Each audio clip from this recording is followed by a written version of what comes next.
back. We are back with Dr. Creado. He's one of our Amen Clinics doctors who is a sleep specialist. So you must listen to the first podcast. We're going to do 2 more on sleep. So welcome back, Dr. Creado. We're going to talk about and he's things. In our Chicago clinic. Yes. The polar vortex. We're so lucky. Yes. Yeah, it was crazy. It was just I know. insane. I survived. All my fingers and toes are intact, which is good. That was just insane. And then you came right into our rainy craziness here in California, which we rarely get. But for you, I guess that wasn't much. No. So let's talk a little bit more about sleep disruptors and what we can do. We'll get more into what we can do about that. Yeah. So your sleep can be disrupted by anything. Interestingly, it could be a medical health issue like chronic pain, thyroid issues for sure, adrenal problems, hormonal imbalances. It could be menopause. Teenagers. Yes. Menopause and teenagers. Exactly. So the older you get, menopause is pausing from men. Right. Yeah. Or putting men on pause. Well, men also suffer from drops in their testosterone levels, and they can suffer the consequences too. Then we talk about mental health issues too. We look at any mental health disorder, PTSD, anxiety, depression, ADHD. There's always a sleep component there. There is sleep disruption there too. People with ADHD, their cycles are often off. Yes. That they're not morning people. Trying to wake them is trying to wake the dead. And it's like not fun. And the restlessness causes them to have trouble settling down and going to sleep. Actually, a number of my patients, I've used stimulants at bedtime. Oh, yeah. Because it settles them down, which is like, that's totally weird. I agree with you completely. And the thing is, if they have sleep deprivation, they're going to have more concentration problems. And what's going to happen? The doctor's going to give them more stimulants. And it's a terrible vicious cycle. So there are medical health issues we need to screen our patients for. There are mental health issues we need to screen our patients for when they have sleep disruptions. There's sleep disorders like sleep apnea, restless leg syndrome, circadian rhythm disorders. Are you a night owl or a morning bird? What medications are you taking? You might not really think a medicine may affect your sleep, but beta blockers for hypertension can disrupt your sleep. There are antipsychotic medications that may be sedating for you. Great to go to bed, but they can also cause weight gain and worsen your sleep apnea if you do have sleep apnea as a cause for insomnia. Right. There are antidepressants that we prescribe to most of our patients with depression or anxiety, but those medications can worsen restless leg syndrome. So they may help you sleep better or help with the depression, but not help with the restless leg syndrome. Wellbutrin is a really good medication for depression, especially the limbic sort of depression, but it's going to keep you alert and awake. And there's benzodiazepines like Valium, Ativan, Klonopin that a lot of people take, but they're only supposed to be used short-term for sleep.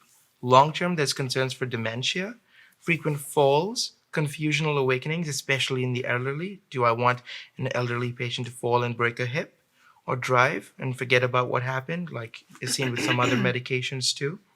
So we look at the health issues, the medications, we look at what their behaviors are. When I see a patient, I want to know exactly what they're doing prior to bedtime, around bedtime, how long it takes them to fall asleep, how many times they wake up, for how long, what time they actually wake up in the morning, how they feel, what happens during the course of the day as well. That influences how you're going to sleep at night. We talk about the drives to promote sleep, the circadian drive with the melatonin in your core body temperature, and the sleep need or the sleep debt that you build up during the day, and how it's supposed to synchronize for you to fall asleep on Just time. a lot. So, given how complex it is, so I have this idea in my head that people are having trouble sleeping. So they go to their primary care doctor and they go, I have trouble sleeping. And they often leave with a prescription for Ambien or Xanax, which just starts a nightmare for them. And it totally goes against first do no harm. So can you begin to tell our listeners what are the things to do before you take a sleeping pill? Absolutely. You're so right. If someone has fever, will they just take an ibuprofen? What happens if they have other symptoms? What if that fever is because of meningitis? Right?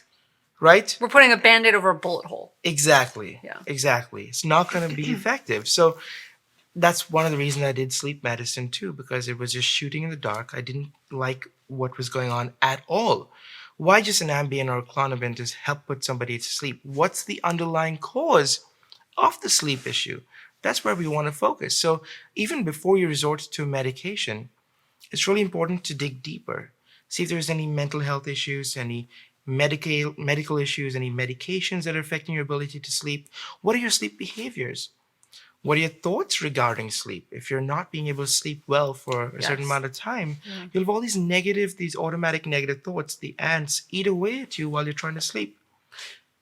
Can I say one thing about this? So this is really interesting because I went to a doctor when I was going through a divorce. It was really stressful for me. And they gave me Ambien. And what I noticed, and I don't know if anyone else has noticed this or if I'm just one of those weird people, but I didn't put it together at first. Next day I felt really depressed and I didn't know it was the Ambien.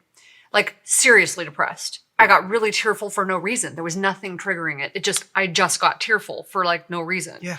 And I didn't put it together. And then the next day I got like literally burst into tears. And I'm like, oh, this has to be the Ambien. I mean, I'm a nurse. I sort of put it together. I'm like, there's something wrong with this medication. It's definitely not affecting me in a positive way. Like it was just a crazy depressed type of feeling. Yeah. And so I took myself off the Ambien. It went away immediately. Wow. But I was seriously having trouble sleeping. I mean, partially the thyroid. Exactly my point. Right. You just go, I have trouble sleeping. They give you a medicine that changes your brain to need it now in order to function. Yes. That has significant Right. side And effects. part of my issue is I have thyroid on top of that. I have this thyroid condition where they keep my thyroid jacked up in order to suppress cancer, right? So it's my metabolism is like amped all the time. So what I ended up doing was going to see a therapist. And I was pretty anti-therapy at the time. In my head, I thought that it wasn't going to help. It helped so much. Going to therapy and then learning how to meditate. Yes. So those two things for me, critical. I mean, I did a whole bunch of other stuff because I'm one of those people, if I'm going to do it, I'm going to jump the canyon. Yeah. But those two things were where I started. And it was just learning how to just like settle my own brain down was just critical for me. That's the key. In modern sleep medicine, we don't look at insomnia as a lack of sleep, but an excessive wakefulness of the brain. If your brain is in danger mode, fight or flight mode, there's no way you're going to be able to sleep properly. Right. So one of the core aspects is not trying too hard, because the more we try and control the situation, the more alerting it is to try and fall asleep. And then relaxing the brain through natural ways. So what about a wind down period, like a buffer zone See, I need prior an to hour. bed? I need an hour. So It might be a Okay, warm the bath. next two podcasts, we're going to talk about what to do. Mm-hmm. I want to know, so they can make an appointment with you. Yes. And you see people from all over the world, and you do a lot of phone appointments, even though you're in Chicago. What are some Skype of is the probably other a good way. things That's a they great should way do? as well. yeah, Skype is a good So way. Skype would be good. You have a new sleep course that you just created. Yes. That we're thrilled to partner with you on that. So we'll give a link to the sleep course so Perfect. people can take that.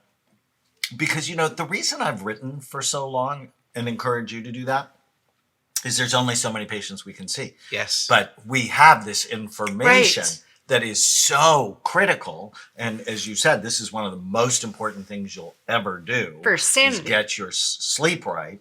So they can make an appointment with you. They can take the course. What are some other simple things that they need to do? So what I've heard so far is they need to have their thyroid checked. Yes. That if they're not Hormones. sleeping with anyone, Hormones. then they probably need a sleep study so that, because if you're not sleeping with someone, you don't know that you're snoring or that you're not breathing, you stop breathing at night. So, and there are ways to do that, even home tests that people can do. What are some of the other things people should do to assess it before we get into here's the plan? Yeah, in the sleep course that we've created, I have downloadable materials for patients as well. Just download a complete assessment form that screens and looks at everything from their complete bed routines to all the substances they might be using, to all the medications they're on, screening them for sleep apnea, restless leg syndrome. Everything that we can screen them for is right there. One thing I heard, and I don't know if this is on your assessment because I heard this and maybe I'm sensitive to it. you mentioned if you are in flight or fight all the time, if you're feeling like you're in danger all the time, you're not going to go to sleep because you're alert. So for those of us who grew up in sort of chaotic environments, he knows I'm always looking over my shoulder. Yes. I'm always looking around. I'm always paying attention. He's always looking for the happy funny. faces. She's looking. She has an FBI agent's brain. Right. And we actually have on Brain Fit Life, we have a game. Yeah, that I teaches hate this people- game. It's the dumbest game hang ever. Hang on. That teaches people to notice what's right rather than what's wrong. So they look for the happy faces and ignore the bad faces. Yeah, that's never going to happen. The dangerous faces. And she's Dumbest like, game ever. I'm like, no, why do I care about happy people walking by me? I care about the terrorist or the gangbanger. I don't care about happy people. They're But that's fine. why you're not sleeping. Okay, but that's not my world. Like, I didn't grow Because the up guy in next that to you world. is not a terrorist. Okay, I didn't grow up in that world. I got cameras around my house. I got alarm systems. Like, yeah, no. Yeah. We're like- Yes, chaotic environments can definitely disrupt your sleep. If your brain is in danger mode, obviously you're not going to be able to calm down and relax. A lot of people with anxiety have also experienced hypervigilance, and you need to protect yourself in some ways. A lot of people who face trauma might have faced trauma in the bedroom as well. And yeah, it's a big one. It's a big one. They also want to avoid nightmares, so they try and delay sleep as long as possible. But the thing is, if you are sleep deprived, your brain will try and make up for it with more dream sleep, Right. which will worsen the nightmares. Yeah, more anxiety. So, absolutely. It's all discussed in the course as well, and Perfect. specific strategies how to address these issues depending on what you're dealing with. It's very precise, I love catering that. to each person All right, what they we're need. going to talk more about it. Sounds Stay with good. us. Use the code podcast10 to get a 10% discount on a full evaluation at amenclinics.com or on our supplements at brainmdhealth.com. Thank you for listening to the Brain Warriors Way podcast.